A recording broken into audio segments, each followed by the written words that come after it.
Hey, I'm Randy from Lamb of God, and you are watching the Kerrang podcast.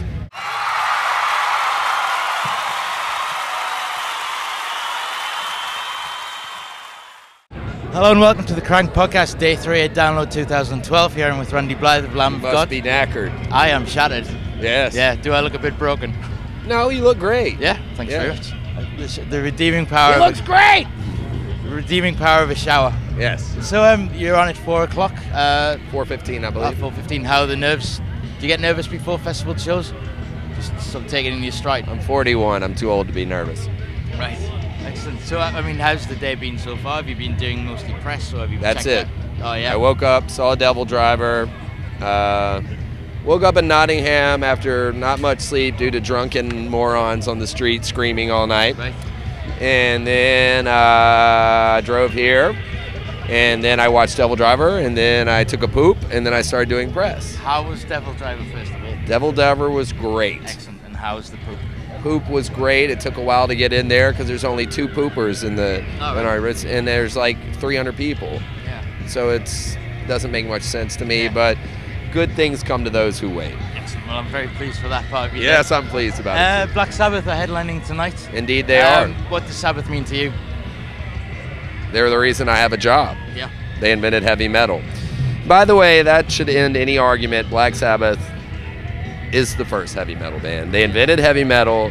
Let's, not talk about Led Zeppelin or Deep Purple or any of those other. There's all sorts of little weird arguments and stuff. Sabbath is the first metal band. Yeah. Tone Iommi cut off his fingers, down-tuned, and thus I have a job. There you go. So thank you, Iommi. Yeah. Do you remember the first Sabbath song you ever heard? And where were you when you heard it? I'm sure it was Iron Man because they use it on TV for everything. But the first one I really remember, and it's still one of my favorites to this day, is Paranoid. And my kid brother actually turned me on to heavy metal. I've only listened to punk rock, and he turned me on to Black Sabbath. And from there, like all my metal comes from my younger brother, Mark. I'm listening to like punk rock and hardcore, and he's like, check out Obituary, check out Black Sabbath, check out, Bolt Thrower or whatever. All right, cool. So. Excellent. Back to Lamb of God news. There's a video for Desolation being released next week, I believe. Is it a grand concept? I think it's just live footage. Right. Is it being involved with a film or something? Yes. Yeah. There's film that it's involved with? The film, there's a working title. I think it's As the Palaces Burn. I think that's the working title. Right. I don't really like it. Right. Well, so hopefully we'll change it. Randy's Big Adventure. Right. So, and that's probably what it'll be called. Randy and the Morons' Big Adventure.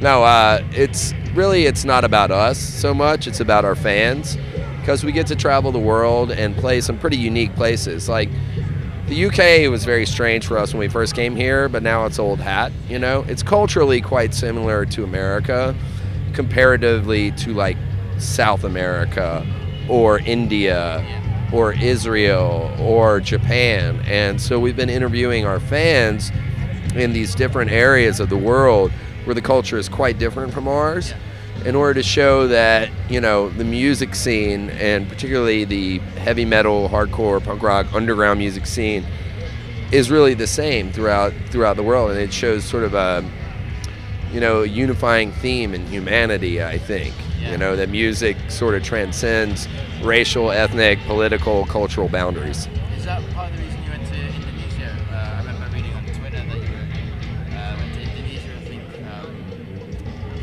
a few months ago maybe. Oh no, we went to Indonesia to play a few years ago. Right. Yes. No, I said that I went to Indonesia, that me and Mark were in Indonesia, because the Indonesian fans on Twitter ask us every single day, when are you going to Indonesia? When are you coming back to Indonesia? And I would say, I don't know, because I didn't know. And finally, one day I was like, look, I don't fucking know. I like wrote it out all in caps. Like, I do not fucking know. And no matter how many times you ask me, it's not going to make me know, And that immediately went onto the Rolling Stone Indonesia site. I couldn't believe it. And like half the people were like, oh, what a jerk. And I'm like, what? I don't know. So finally, after that didn't work out, they were like, when are you coming to Indonesia? And finally I'm like, I'm in Indonesia right now.